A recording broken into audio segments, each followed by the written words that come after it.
Today's scientific theory of evolution, the modern synthesis, neo-Darwinism, are you happy with it?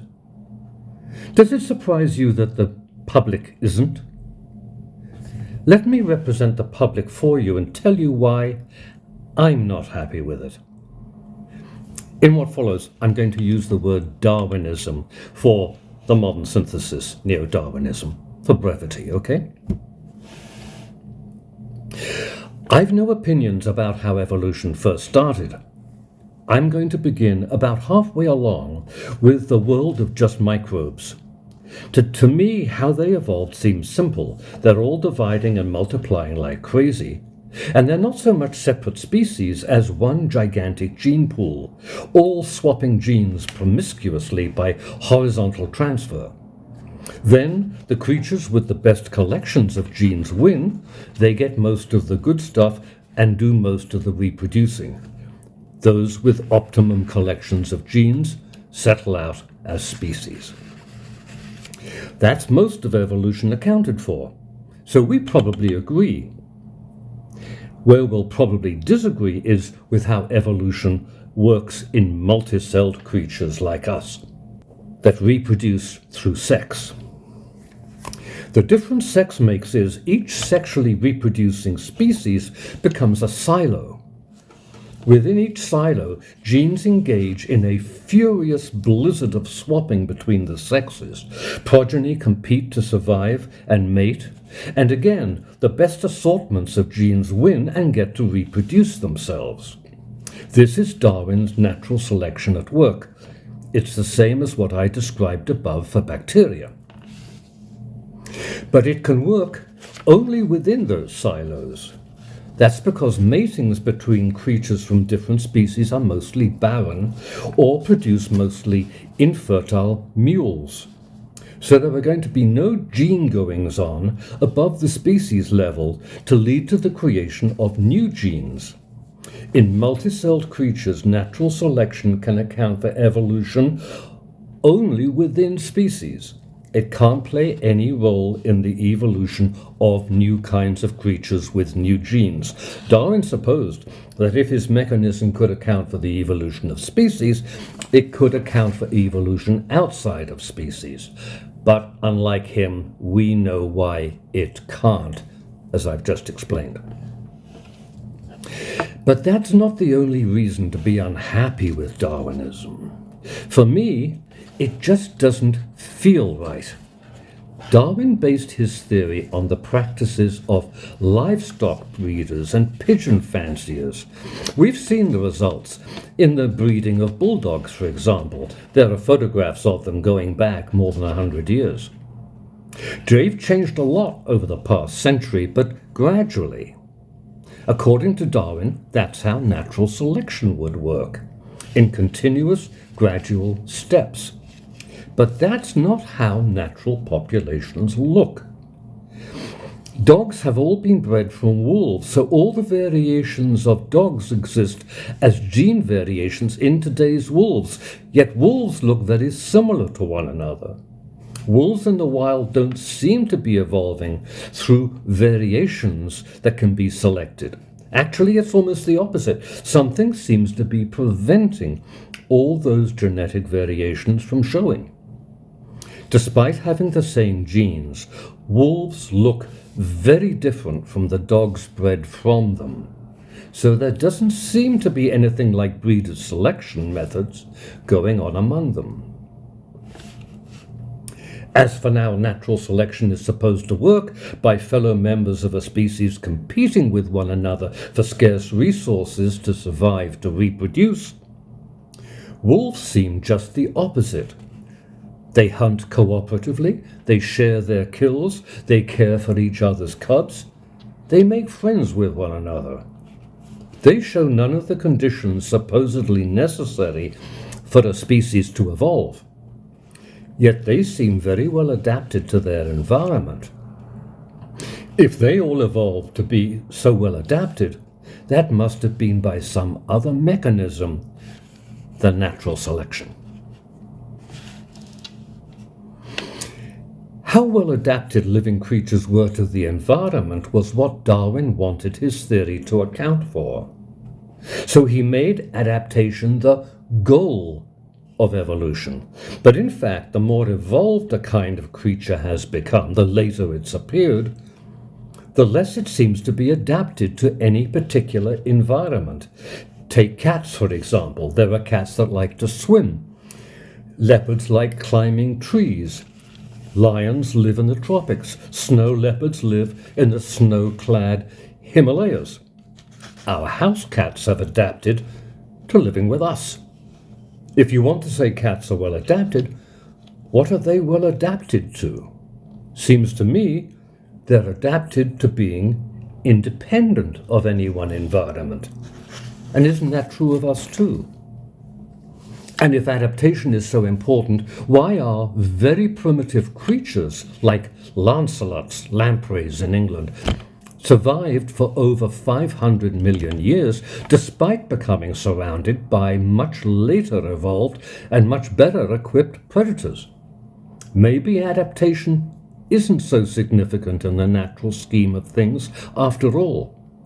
Maybe that's not what we should be trying to account for. What influenced Darwin in his choice of mechanism? He was an early follower of Auguste Comte, promoter of reductionism, account for all findings and theories in terms of more fundamental sciences, biology in terms of physics and chemistry, for example, everything eventually down to math. Darwin therefore considered only purely physical mechanisms and was proud to have come up with natural selection, a purely mechanical sorting process. Today, with our greater concern for consciousness, we're not so keen to confine evolution to purely physical processes. I think we'd like our theory of evolution to be more open to how minds evolved. For all these reasons and more, Darwin's theory looks old-fashioned. In his youth, the leading technologies were livestock breeding and canal building. Passenger railroads only appeared when he was a teenager. When he returned from his trip around the world and began thinking about evolution, the future Queen Victoria was still a teenager. The big scientific problem in his day was accounting for all the new species being discovered all over the world. The title he gave his book on the origin of species by means of natural selection, or the preservation of favored races, that's variation, in the struggle for life, shows he meant his theory to show how evolution worked within species to vary them, not to explain what concerns us more today, how evolution creates new kinds of living creatures. Darwin's theory is an antique, nicely designed, but maybe it belongs not in the living room, but in the attic, a relic in the history of science. I think we all sense that. So now what? Look for a new theory of evolution? I say no. Darwin focused on evolution in response to a specific question: where do species come from? I propose we look for answers to issues more important to us today. For example, all the ways life is different from non-life. Then, how living creatures evolved becomes merely one question among many. A start in this direction has been made by James A. Shapiro in Evolution, A View from the 21st Century. I include a link to a review of his book in the comments below. Shapiro explores living processes operating along a scale from microseconds, cell metabolism, for example, to millennia. Then evolution is simply one of life's longer-term processes. Other issues competing with evolution for our attention today are how single-celled embryos grow into adults and how we evolved to become conscious. I see single-minded loyalty to natural selection as like wearing blinkers. They shield us from noticing anything our theory of evolution can't account for. How can we shed those blinkers? I suggest by considering questions we'd normally brush away as not appropriate. Some examples. About 35 million years ago, we became able to experience the color blue.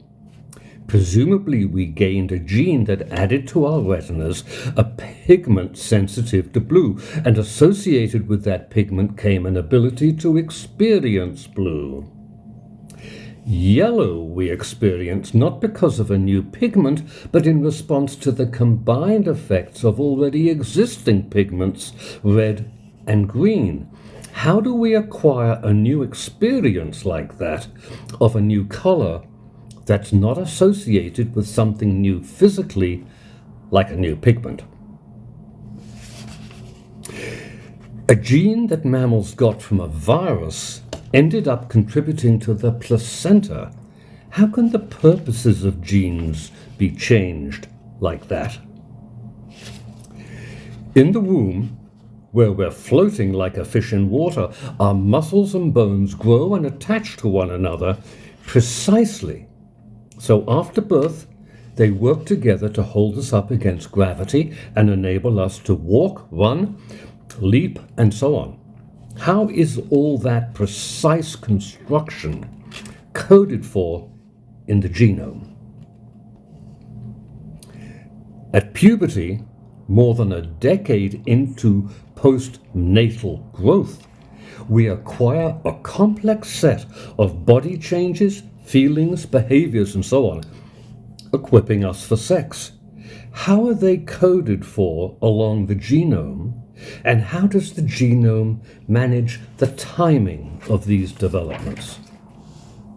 These are the kinds of issues that the limitations of Darwinism have trained biologists to become blind to, as thoughts it's not appropriate to have. But turn that around and the question arises, can we expect biologists to explain something like how we evolved if they can't yet answer those questions? Conclusion. Darwinism no longer seems to describe life. Most of all, we fault it for avoiding any reference to mind or consciousness. Should a theory of where all life came from, including us, employing a purely physical mechanism, be taught to school children? The implication is clear. Anything made by a purely physical mechanism will also be purely physical. They won't have minds free of physical determinism. They'll remain robots. Their fate is fatalism. Is that the kind of origin story we want them taught? I think promoting Darwinism makes biologists seem simple-minded behind the times. It grates on me to hear references of Darwin's outdated theories scattered through Nature presentations to explain things. We don't have to wait for a better theory to appear to abandon one we know misrepresents us. In the comments, I include a link to a website where over 60 of the world's foremost evolutionists express their doubts about Darwinism. thethirdwayofelvolution.com.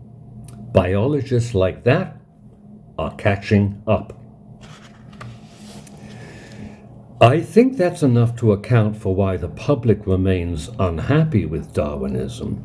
For you, if you'd like a fuller account of Darwinism's faults, I'm going to continue its history, showing how, when cracks appeared in it, patches were applied to hold it together, and how trying to mend those cracks made the theory even less convincing. First, disuse. Creatures seem to lose features they no longer needed, such as us humans losing our tails. Now natural selection had to select not only for better genes, but also for those the creature no longer used. But is natural selection efficient enough to do that? Bear in mind, natural selection can't look over an entire generation and pick the best. It can only work one mother at a time, deciding for her which of her progeny are less fit, leaving on average only 2 to survive into the next generation to stand in for the 2 parents.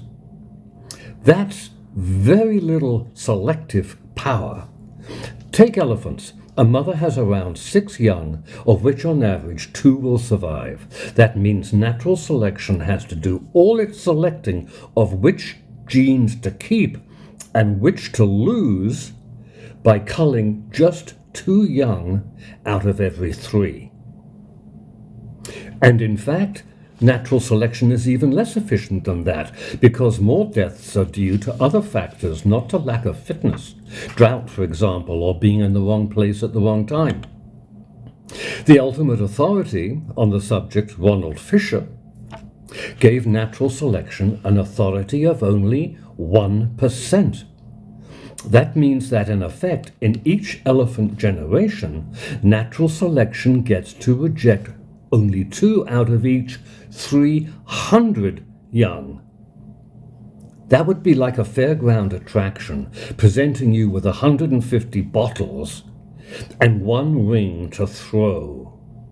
If you get your ring over the neck of one particular bottle, but you don't know which one, you get $1. You've 1 chance in success in 150. That's like what I mean by natural selection having very little selective power. It has to manage the evolution of elephants by culling only 1 out of each 150 young elephants. And with that, it has to turn a small cow-like creature into a huge creature with tusks and a trunk. All the while selecting against other possibilities, like elephants taking to the sea. Natural selection, managing all this doesn't seem plausible to me. Darwin dreaded having to face new problems with each new edition of Origins. Another problem he had to face he couldn't solve with natural selection. He had to make up an entirely different mechanism. Why are female cardinals, the birds, a dusky tan? For camouflage, to protect them from predators. Then why is the male cardinal a brilliant red? To attract females, Darwin said, a result of sexual selection.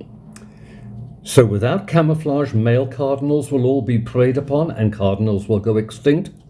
No, both species seem to survive just fine.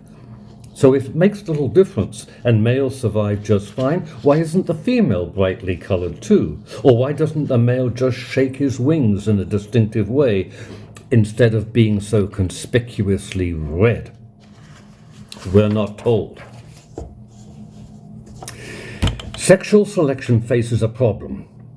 Why doesn't natural selection eliminate females that have preferences that endanger their mates, causing all their male progeny to inherit decreased fitness?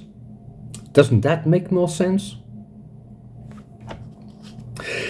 Shortly after his death, Darwin's theory faced yet another problem. Breeders got optimum fitness in their livestock by eliminating all other variations. Eventually, when they had reduced their livestock to clones, selection stopped.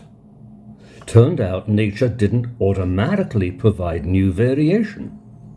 Since Darwin had based his theory on the breeder's practice, it would fail for the same reason: a lack of natural variation for natural selection to continue working on.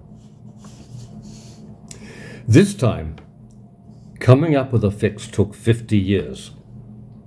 By this time, people knew about genes and chromosomes and about how cosmic rays could damage such long, complicated molecules.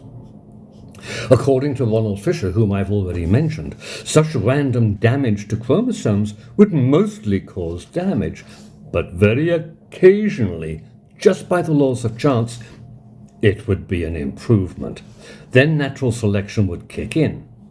By eliminating all the harmful damage while retaining each occasional benefit, it would result in useful genetic variation. In the comment section, I include a link to a review of Fisher's book. Problem is, for this to work, to eliminate all the harm while retaining all the benefit, natural selection would have to be 100% efficient. But actually, according to Fisher himself, it's more like 1% efficient. Then it can't make any difference. A huge excess of harmful genetic damage will accumulate generation by generation, leading rapidly to extinction. A 1% elimination of harm will make no difference. Nevertheless, Darwin's natural selection plus Fisher's mechanism of random damage to genes, combined as the modern synthesis, became science's new mechanism of evolution. Expressed in math, it got called population statistics. Once you reduce your universe to a math algorithm, you can shrink it until it returns whatever result you want. For example, an animal issuing a warning cry, warning its fellows about an approaching predator, makes itself the more likely victim. Is that altruism? For most of us, yes.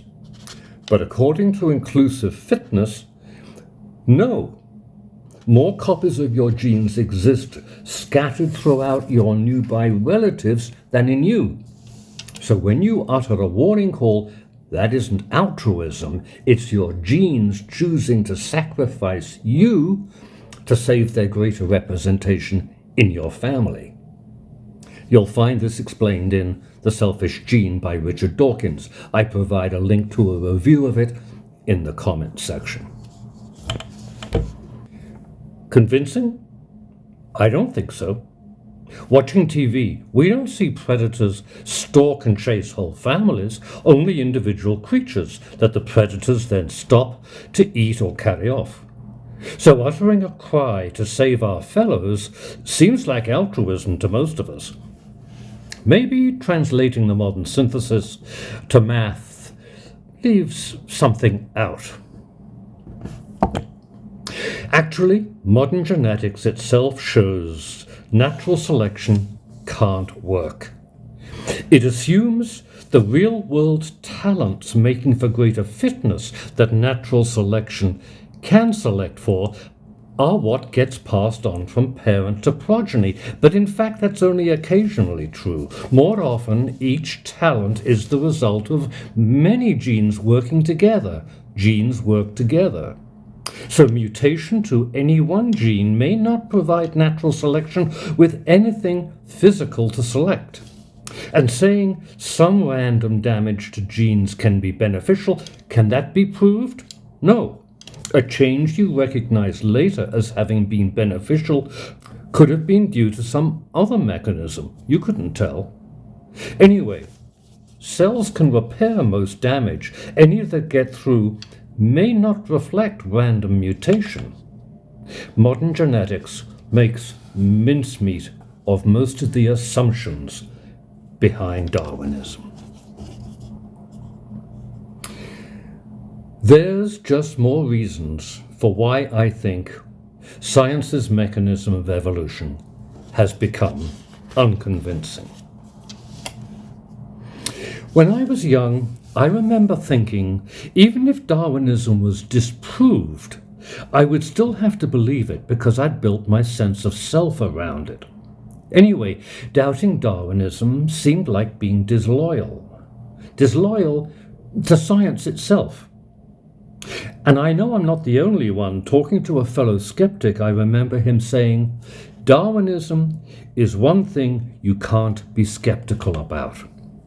But I've come to see that what we were being asked to be loyal to was physicalism.